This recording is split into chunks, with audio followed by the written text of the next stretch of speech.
All right.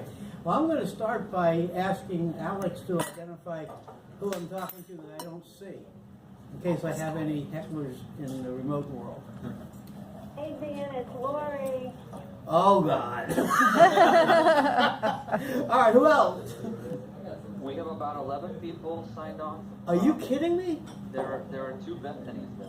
Oh, well, okay, one of those is you, Dan, and one of those is me. We're both signed in as me. Oh, okay. I haven't cloned myself Who yet. else? Do I know the others? We have Celeste, Yeah? Celeste Graff, Lori Meyer, all the way from California. Yeah, I know Lori. Michael Todd from Tampa via Gainesville. Hi, Michael. Sarah Smith, we have Catherine Ceballos, Angelica Newton, and Lorena Bueno. Am I missing anybody? Well, you didn't say this, Lori. Oh, hi, okay. That's fantastic. I've got a statewide audience. I think that's completely crazy. English and Media Past President. President online, Lori Corbett. Well, I think Yours showing up as just your phone number, that's why Lori. Lori will be nice to me, I think. Right, Lori? I don't know. That would be a good note to mention, by the way. We do have a webcam running, so you can see Dan's smiling face. Just look in the list of attendees, and you can click on the webcam to pin it, so you can always see him while he presents. Unfortunately, my computer will not let me log on that way. I'm looking at the slides separately. Oh, that's too bad. That's okay, we're taking live video that I will share. You can probably read my face from my voice, particularly if you do heckle. Okay, here we go. I'm going to take you on an exciting adventure in the world of competitive aerospace proposals. Proposals are not for normal people. So if you have any real sanity, the best advice I could give you is to try to avoid them at all costs. But I know already there's at least a couple people in this room that have the same kind of aberrant personality that I do. So you might enjoy proposals. It's about the thrill of the chase and the danger and all the fighting to win. Not that I'm competitive. And the thing about it is, even if you think the idea of a competitive proposal with this cutthroat competition between vicious, unethical companies is unattractive to you, okay, you will probably be involved in one kind of proposal or another at some point in your career. So in order for you who don't want to do that to survive it, if you are forced to, that's what this presentation is all about.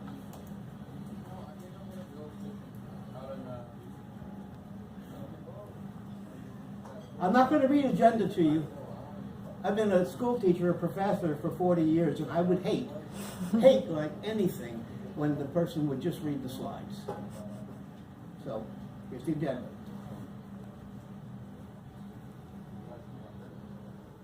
By the way, you also have a one-page handout that hits the key points on this presentation.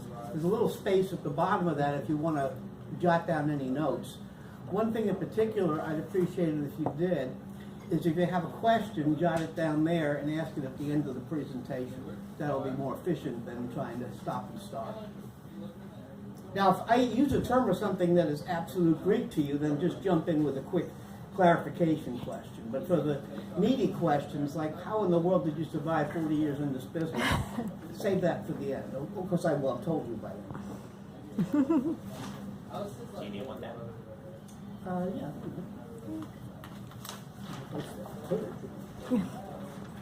Okay. There, yeah, we just set it there. Perfect.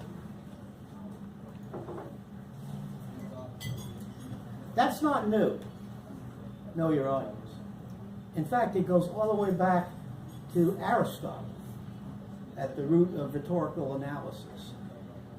But don't use that word in your business place because you will be seen as a hopeless nerd.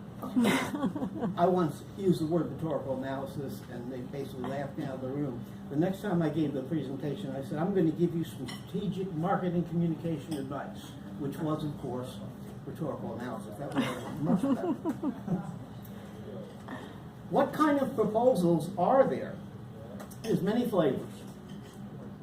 The one that I've had most of all of my experience with is government, specifically the defense industry. But there's also commercial proposals as well, like, for example, the proposal that was awarded a $6 billion contract for the rather inconvenient update of I-4. Must have had an RFP that was, 10 miles long. You have domestic and international. You have external proposals to make sales, but you also have internal proposals within your company. For example, your department may be trying to get a new piece of equipment, but that's competitive. And another department is probably trying to get something else, and there's only enough money for one of you, so you have to be able to stab them in the back and make a better case so that you get, this is even in your own company. Yeah, I took cut overall. And so you get the equipment. This is maybe the most important point that I can make tonight, in that how many of you have actually participated in a competitive aerospace proposal? Anybody remote? You got one here. Alex says me in the chat. Yeah, I remember that. It was not pretty.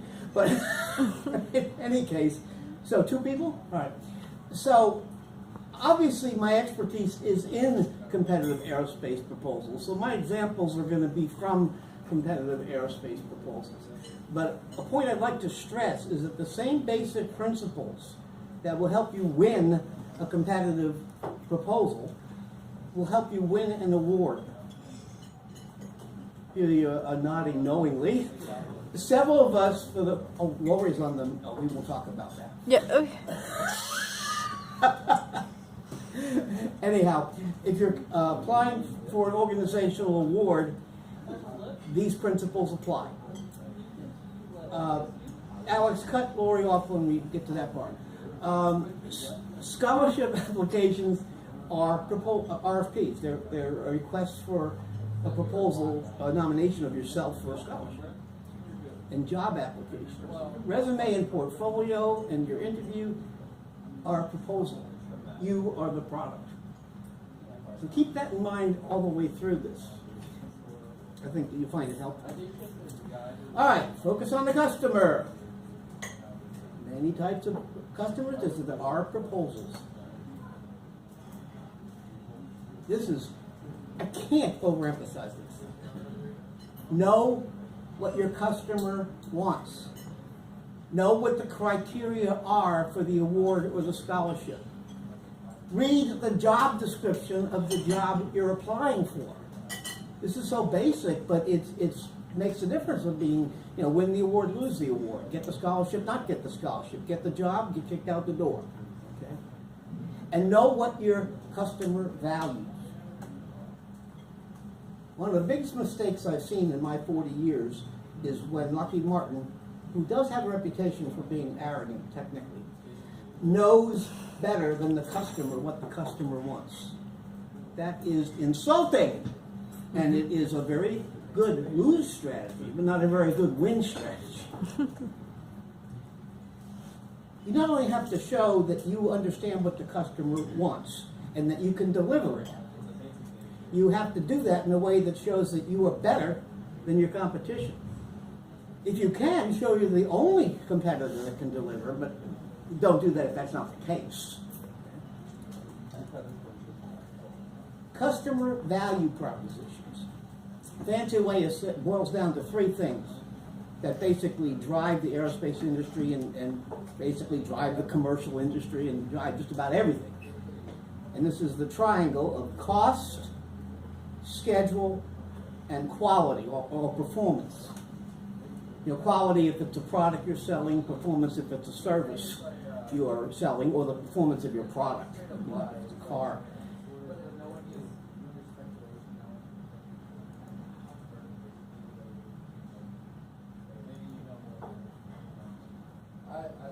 And then there's a 4th, which is risk. And that means, are you aggressive in what you claim you can do? Are you going to claim you can deliver it much cheaper than you possibly can? That's called lying. It works though. I've seen it work. Especially by Raytheon. Anyhow, schedule is how soon you can meet the customer's schedule. Is there risk? Is your product still in development and the competitors is already in production? You bet there's risk. Huge. And then there's the quality of performance. This is a key one. You definitely have to meet all the requirements of the statement of work, or in a commercial world, there's still a statement of work. The car has to do everything that say Chevy is looking for a supplier for their engine or whatever. It has to do the 27 things that Chevy specifies, all 27. Does it have to do them all 50% better than they asked for? No, not unless you can do that for the same low price. What's going to happen is you're going to price yourself out of the competition. Because the number one, well, I'll get to that in just a second, but cost is usually the driver in a proposal. And there's other factors, special factors that apply to international proposals. You need to read your CDPs, your customer value propositions. Maybe a simple way to say that is what they want. Let me ask you this. Which of those three, cost, schedule, and performance, is most important? Anybody? How do you know? You have to ask the customer. Exactly. What's most important to them? Exactly. And the customer will tell you that basically in the request for proposal or RFP. You also should be in close communication with your customer before the RFP goes out, so you already have back channel knowledge as to what the customer's preference is. And Deborah's exactly right. It can be any one of the three. It depends on the customer. It also depends on the situation. Let's say we're looking for the performance of the backup oxygen unit for a spacecraft that's going to be in space for 12 days. Which is most important, cost, performance, or schedule? I would hope performance. I would hope performance, okay? But in the case of the Columbia disaster, schedule trumped performance, and the management literally ignored a memo from an engineer that said, if you don't fix this chip tile thing, it's going to disintegrate on reentry. My God, 7 people died because people didn't want to be a day late in meeting Kennedy's schedule to the moon. I mean, yeah, that's how important these things are. Performance obviously should have been most important. Very commonly, not schedule that trumps performance, it's usually cost. Mm-hmm. Because you're almost never going to be able to get from the customer more than the customer has funding to do the job. It would be a miracle to get that. To do that, you'd have to offer something so much better than the competition. And it would also have to be a performance advantage that meant something. You know, you say, oh, wow, our missile can fly at Mach 7. Okay, it costs 30% more. But what if it only needs to fly at Mach 4? You see what I'm getting at? You have to know what the customer wants and give them what they want. Otherwise, this happens.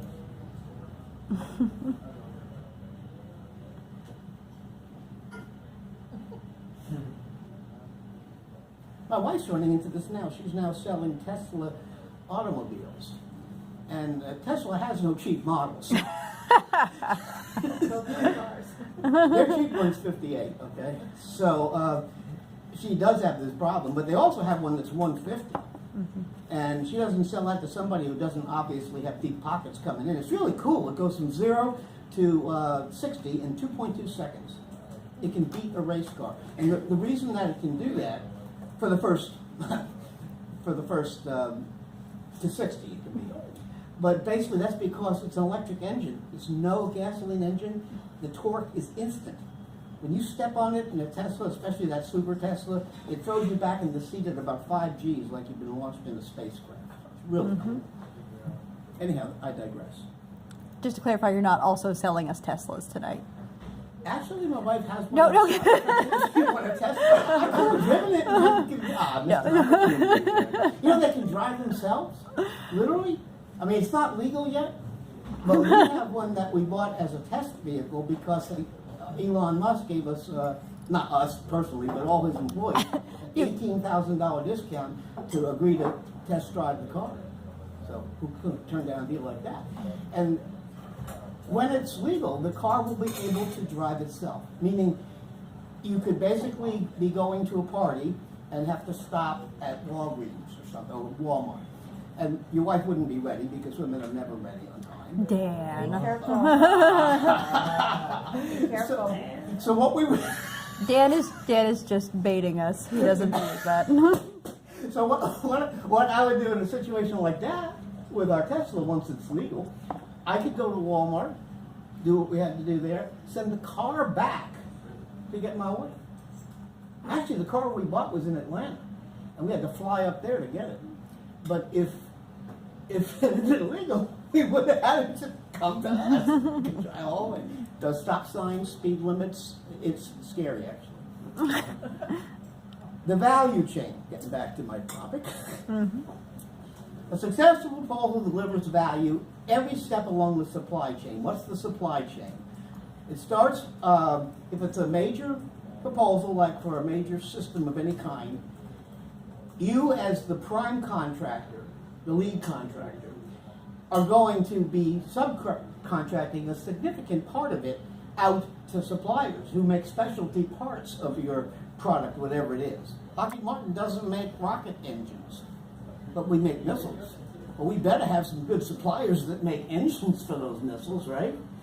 So how that pertains to value chain, there has to be something in it for your suppliers, a profit, to be blunt, for your suppliers as well as for you, the manufacturer, prime contractor, and your partners, if you're in a joint venture, unless you're in one with Raytheon where they want all the profit. Or, I'm sorry, I can't do this. It's therapeutic after all these years. It has to come out. And then there's the customer. And the customer, in our case, in the military, is twofold. The customer we're trying to get the money from is big military, big Army, big Navy. It's in Washington, and the driver for anybody in Washington is cost. Okay? But the real users are the soldiers out in the field, the men and women who are putting their lives at risk. Which of the three CDPs do you think they want? We would really like it if the armor on this tank would withstand a hit. But their boss says, well, unfortunately, our budget doesn't allow for that, so you're just going to have to avoid missiles. That's a little cynical, but it can happen. Know your competition. Well, how do you do that? You gather competitive intelligence. There's a great deal available in the public domain about your competitors. Any contract they've won, whether it's, well, not about commercial, but any government contract they've won is going to be public domain, including whatever price they won it with, the cost of the contract, performance on the contract, are they on schedule, are they behind schedule, are they overrunning on cost? Well, how valuable is that knowledge if you know that, company X, I'll stop picking on Raytheon, but and one of your competitors has won a proposal by saying they could do whatever it is for